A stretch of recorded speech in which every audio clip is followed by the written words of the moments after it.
If you're anything like me, then you've probably seen a lot of different types of 2D heroes in your life. Looking beyond the obvious plumber and hedgehog, there were cats, possums, lizards, turtles, seals, eggs, slabs of meat, and whatever Artie Lightfoot was supposed to be. I think that's probably why I wasn't all that surprised to see the veggie hero at the center of Awesome Pea, the console debut from Pigeon Dev. It's a delightful new throwback platformer that may not be very original, but delivers some solid gameplay at an affordable price.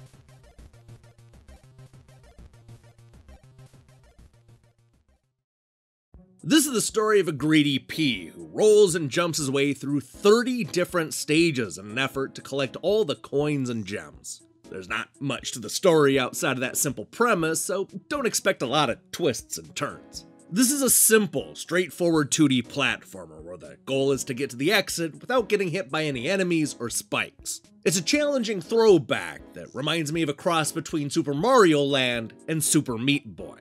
While Awesome Pea is definitely a side-scrolling platformer, there's more variety to the stages than you might expect. On top of the levels, where you just run from left to right, there are stages where you're trying to navigate your way through a massive pit while fireballs are being flung up towards our veggie hero.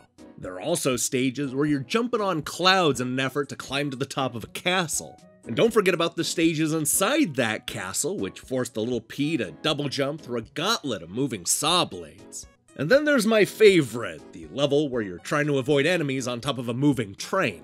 These stages are just different enough to keep the game from being too repetitive.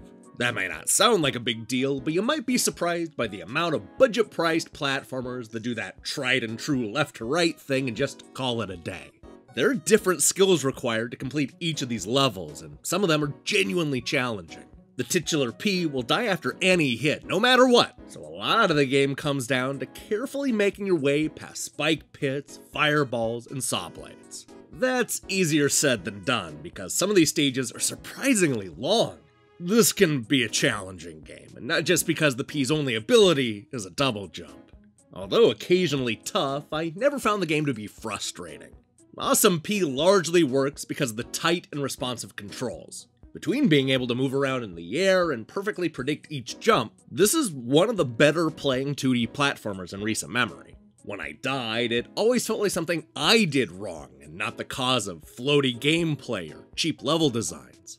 If nothing else, Pigeon Dev knows how to make a good playing platformer. The problem is that I'm not sure they knew how to bring all these elements together into one cohesive package. The different levels feel like they're all pieced together almost at random, with no care at all for ramping up the difficulty.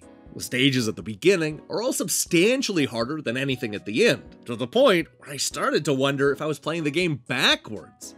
Awesome P's final 5 stages are so easy that I barely found them to be fun. It also doesn't help they keep repeating the same few stages in a loop. Yes, I appreciate the variety, but there's a point where the predictable rotation starts to become repetitive.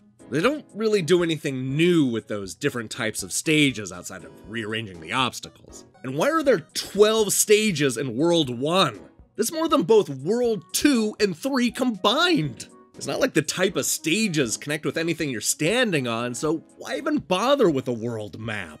It's probably worth mentioning that this is being published by Sometimes You, a company best known for their questionable quality control.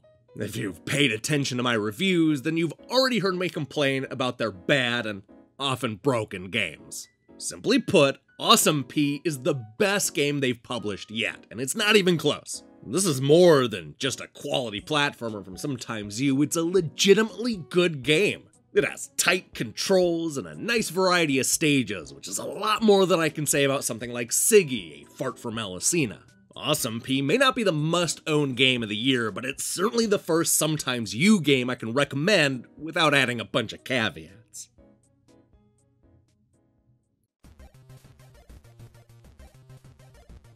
While I wouldn't call it a monochromatic masterpiece, Awesome Pea is an enjoyable game at an attractive price. The 30 stages are mostly challenging, the gameplay is tight, and there's enough variety to the level designs to keep things fresh. I also like the simple throwback graphics and the soundtrack. What I don't like is how repetitive the game gets, and how all the levels feel like they were sewn together at random. But aside from a few growing pains, Awesome P proves that Pigeon Devs knows how to make a good little platformer.